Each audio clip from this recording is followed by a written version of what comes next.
Thank you for tuning in today. We are actually here live at Pastor Marvin Barner's book signing. We're at Gospel Sounds and More, located at 1818 Walnut Street in Hopkinsville, Kentucky. He is going to be here from 12 p.m. to 4 p.m. this afternoon, signing autographed copies of the novel. And he's actually joining us, but he is actually selling a book, so I'm going to let him handle his business. And then we're going to break him on the air. He is giggling. All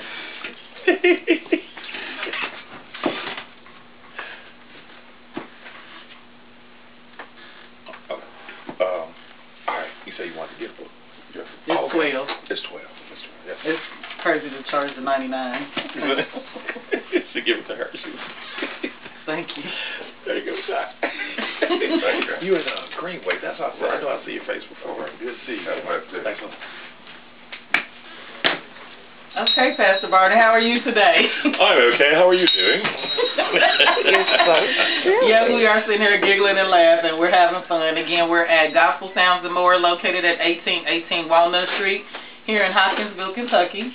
And, okay, Pastor Barney, so you have, this is not your actual release date, but this is one of your first book signing here at you're doing a public appearance here at the store.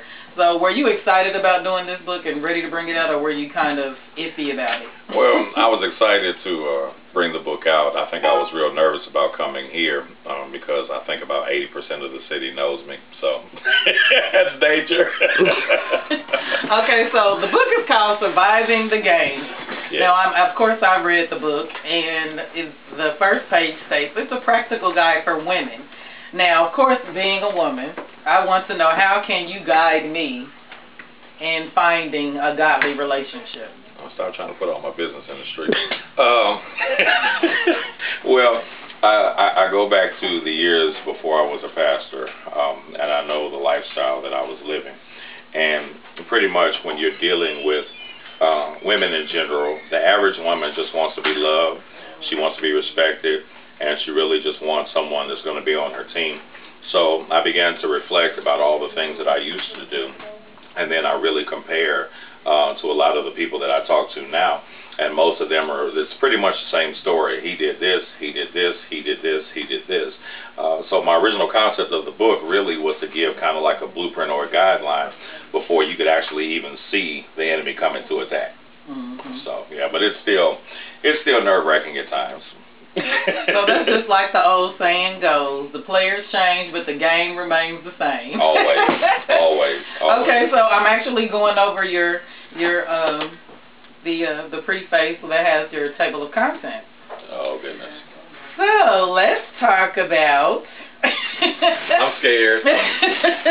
I do want to talk about chapter 4, which is the internet. The only reason why I brought the internet up because that is one of the most common avenues now for I guess you can say for praise, whether it's the internet dating sites, Facebook, Twitter, all of that. How do you, in this book, how do you pertain internet? How do you compare that with Surviving the Game? Well, in 2012, there are so many websites that are out that are geared to everyone falling in love. And many people want the experience of You Got Mail or Pretty Woman, and in real life doesn't work that way. In dealing with the internet, you can put up a picture of what you want people to see. And I think for many people that, they say that I met someone on the internet, you've never met this person. They could be a pedophile, they could be a murderer, they could be anything. And you're on the internet meeting someone who you don't have a clue on who they are. But because many people have that quest for love and for adoration, they're willing to risk, someone halfway across the country. So right. It's sad. So with that being said, do you believe that what will be a good option for women in the event? Because that's social media. Unfortunately, that is just what people do right now. That's how they communicate. That's how they socialize. What would you actually suggest as far as instead of falling prey to something like that? I would say dodge all social media as a whole if you're dating, simply because personal contact says a lot. Eye contact says a lot. If you have someone that's 300 miles away and your mindset is they love me and I love them, as a female, there may be no doubt that your love is really true for them. But on the other side of the spectrum, he says things like, okay, let me know before you come into town so I can be prepared. That's an old school game. In other words, I'm either living with somebody or somebody else has the key to my house. So if I'm telling you ahead of time, make sure you call before you come, that's basically one of those signals that's given out. But when you're in a lonely state, you really don't recognize that. So. Yeah, when a woman is vulnerable. Exactly. Now, we could actually say that could be two sides to that, because there are women that have just as much game as men, and there are men that actually fall prey to women games as well. So, you know, we can flip this. Yes, very much. Well, there are a lot of men that have been drained of their bank accounts. You know, they see a picture of a pretty face, and, you know, for many of them, I'm not going to say that they dated monsters, but, you know, let's just say that they haven't really been blessed on the relationship side. So here comes this beautiful, attractive woman that sends them an inbox, and they say, oh, you're so cute, when in reality, we know they're not cute, but they saw you pose in front of the car, and they see you pose in front of the house, and they figure, how can I get him? And I mean, we call them gold diggers, but, you know, there are other words for them as well. Okay, of course, you know, if for all you listeners, if you don't know, he is a pastor, and he is a senior pastor of his own church. So do you feel that, or did you think that bringing out this book that you would have, you know, of course you're going to have some negative feedback, but were you concerned about what your feedback was going to be by bringing this book out? Well, originally, right now we're still at the real conception of the book itself, and I really haven't had the exposure that, you know, I'm really anticipating, but I do know that once it really gets exposed more, that I have a lot of negative feedback. But I had to ask myself the question, am I willing to deal with the negative feedback and really try to help as many women as I can? Very much so, because I really was one of the perpetrators of many of the games in the book. So before I can, you know, try to really help other people, I have to expose myself and show them that these are some of the things that I've done. Most pastors aren't going to come out because we think that the pastor's a perfect person, and before I was a pastor, I was a mess. Truth be told, I'm still a mess, but I'm saved by grace, you know. So. Right. Well, you know, and of course, now I'm looking at chapter 5, and that the subtitle of chapter 5 is the church. You know, and of course, a lot of us were, a lot of women were raised in thinking that you are to find a mate in church. And, of course, you actually state church is not a good place to find a man since you're not supposed to be looking for one. Right. And, of course, this is being addressed to the woman. Now, of course, I know Scripture does say that the man findeth a wife. Right, so right. Is that what you meant by that, or are you actually saying that a woman should not date someone in the church? Well, let's be clear. In this day and age, I'm quite sure that across the world, you can encounter people that really are sincere about their walk with God, and a relationship can be kindled. For the most part, when you're dealing with the church, we're talking from the aspect of preachers. Many preachers disguise conferences as booty call seminars, where they're telling the family that I'm going to a conference, but in reality they're going to do something else. And you have to take under consideration the birth of babies that are in the church, because many pastors, they have a first lady they're married to, but they also have a second, third, and fourth lady that they have babies by. I mean, and it's reality. Okay. Now, I'm interested because, of course, you did state just a few minutes ago that you had to expose yourself. Right. So, is most of this from your own, or did you actually interview other people, or did you, receive information from other individuals to assist you with preparing this guide? Girl, don't be trying to put me on the spot. No, I'm playing. No, some of it is my own personal recollections. As I've said before in the book, the game is the same. The only thing that changes are the participants. Years ago, it wasn't as common as it is now, because you have all types of ways. You can buy an alternate cell phone in 2012. You can have an alternate Twitter account, alternate Facebook account, So there's just different methods. I mean, as I said, the game is still the same. It's just evolved. That's interesting. Oh, and of course, I'm kind of fiddling through the book so I could find stuff. Mm-hmm. And yes, he is silly to all you listeners. And the one thing that actually caught my eye when I initially read your submission, because the first time I actually heard the 3 B's was actually here recently, I guess, within the last couple of years. A guy approached me using those same 3 words. And this chapter is called The Hunt.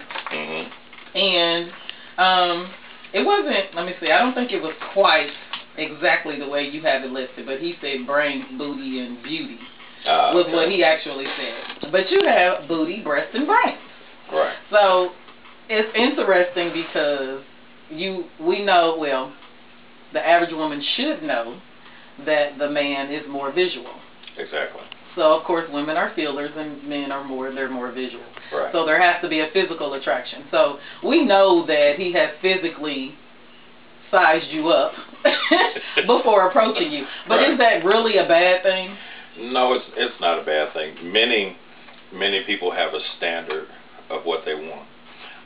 If you are a person that can't do cigarette smoke, you may not want a man that smokes. Right. If you are a petite person, maybe you want someone your size, or if you're a petite person, maybe you want someone larger. Everybody has their own personal preference. When it comes to a man's mentality and a man's prowess towards a woman, very few men are going to walk up to a woman and ask them, "Excuse me, what are your glial cells like? What's your brain pattern?" We don't, that's okay, for those that are listening, she has just dropped the phone. We don't approach you with what was your IQ, what was your SAT score. Right. Most of the time we see you from a distance, and we look for breasts or booty. If you have one of the two, it's going to make us want to approach. If you have both, it makes us want to approach, period. Okay, so you're saying the brains is going to come later. You're just hoping that the brains is there. When I originally wrote that chapter, the concept was for the man that has a dog mentality, he's specifically looking for booty and breast, but he's praying she doesn't have brains. If she has brains, she's not going to fall for the simple line. Right. But if she's dumb as a bag of hammers, there you go. Will you stop laughing and interview me, please? Thank you. Okay. We're broadcasting live right now from Gospel Sounds and More. Yes, and that is located at 1818 Walnut Street here in Hopkinsville, Kentucky. Pastor Marner will be here signing signing book copies of his new novel, Surviving the Games. He'll be here until 4 p.m. So if you are in the Hopkinsville area, stop by Gospel Sounds and More, again located at 1818 Walnut Street here in Hopkinsville, Kentucky. And he also said if you are here in Hopkinsville to bring him some ferals. Yes. Finally, someone. Yes. Thank you. Okay, I have one more thing. Yes. This is something that I've always wanted to have a man perspective on. Oh, Lord. You're not necessarily talking about it in the book, but you do talk about the mommy man hunt. And originally when I read that, I thought you were speaking of single mothers, but you're talking about men who are mama's boys. Is that correct? Yes. Okay. Okay, so let's talk about single mothers, because of course you find that more often than, than in the past. So for a single mother, most single mothers focus on their children. Right. But when it is time for her to bring a man, into the home, right, or into her child or children's life, right, what would you suggest? What are some of the things that she needs to look for aside from, because it's not just about the woman at that point. Of course, she's looking for a relationship for herself, but also for her children. Well, rule number one, if you're a single mom and you're dating per se, and I know the world says dating, but we know that represents something else, bring as few men around your child as possible. The reason being is because as a single mom, your job is the child, not your loneliness. And I know many will disagree, and they'll say, well, you deserve to be with somebody. But the minute that you have a child, whether male or female, it's about the child. It's not even about you anymore, For single moms, I would recommend that when they do begin to date, limit contact. Because what happens is a lot of spirits begin to transfer. whatever's on that man, especially if your son, if you have a son, admires that man, he'll begin to emulate whatever man you bring around you. And that's why you have to be careful, you know, how many you bring around, because, I mean, I'm just going to be real. You have a lot of sisters who really need counseling in that, because every man that comes in the house is an uncle. Why was I agreed to say that? But we know that, you know, that's not an uncle. That's just somebody that, you know, she's messing with. So there comes a point, there comes a point when, you know, there has to be a respect issue in the same token when you're dealing with a mommy man. And this is something I wanted to dwell on as well. There are a lot of mothers who have their sons in the house. These mothers are 55, 60 years old. The sons are 30, 35, 40 years old. And the mothers are basically taking care of the boy, who's now a man. So what happens is it's a transferal. That man, with what's going on with his mother, when he does meet a female that sparks his interest, he's going to expect that woman to do everything his mama does. And that's not a relationship. You know, so basically he's looking for somebody to freeload on. So. Yeah, and before I actually read the chapter, that's what I thought you meant until I read it. Because you also mentioned about sleeping all day, playing the video game. Oh, drinking the orange juice. You're drinking the orange juice in the middle of the day. Well, think about it. A woman that has a son, single mom, and I'm not telling single women not to love their sons.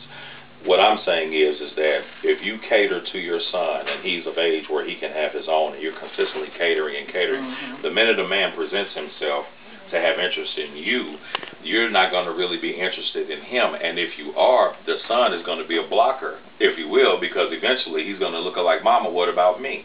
So sooner or later you have to push him away and tell him to be a man, because while you're waiting on a man to find you, he needs to be a good man when he actually finds a woman. But if he's dependent on his mama, his wife's going to suffer. And it happens all the time. Good men fall because mama wants to baby them instead of boot them out. And I see that all the time. And me being a single mother myself, I definitely agree with you.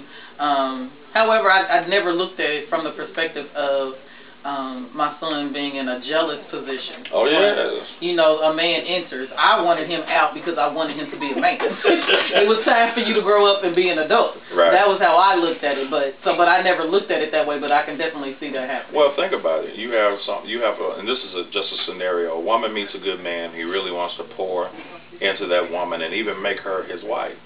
While she has babied that boy, and she doesn't see him as a grown man.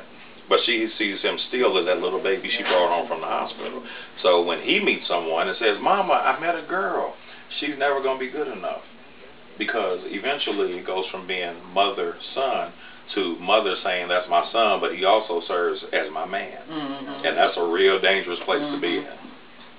Okay, so, well, you know, I'm going to bring this up because Steve Harvey would disagree with you. Of course. In his book, of course, he does mention, and I'm not going to quote because I won't say that because I'm not quoting exactly what he said, but he believes that a woman should not take time to introduce a man that they're dating to their child, because if you put 6 or more months into the man and then introduce them to your child, then it's a possibility that they won't get along. So you put 6, 7, 8, 9 months into this man building a relationship, and he doesn't even like your child. But the question is, and this is something that I would even ask him, how many men are you going to be in with? How many are you going to go through in order to find the right one that's going to be around your child? Because at the end of the day, it's about your happiness. But if the stepfather to be and the son don't get along, sometimes you got to get over that. And I'm saying this from personal experience because my mother and my stepfather were just here. When my mother and my stepfather first married, I was like, okay, I don't like him. I was just real, you know. I'm like, he's touching my mama. I don't know this dude. Get him away. But my mother knew that he was a godly man.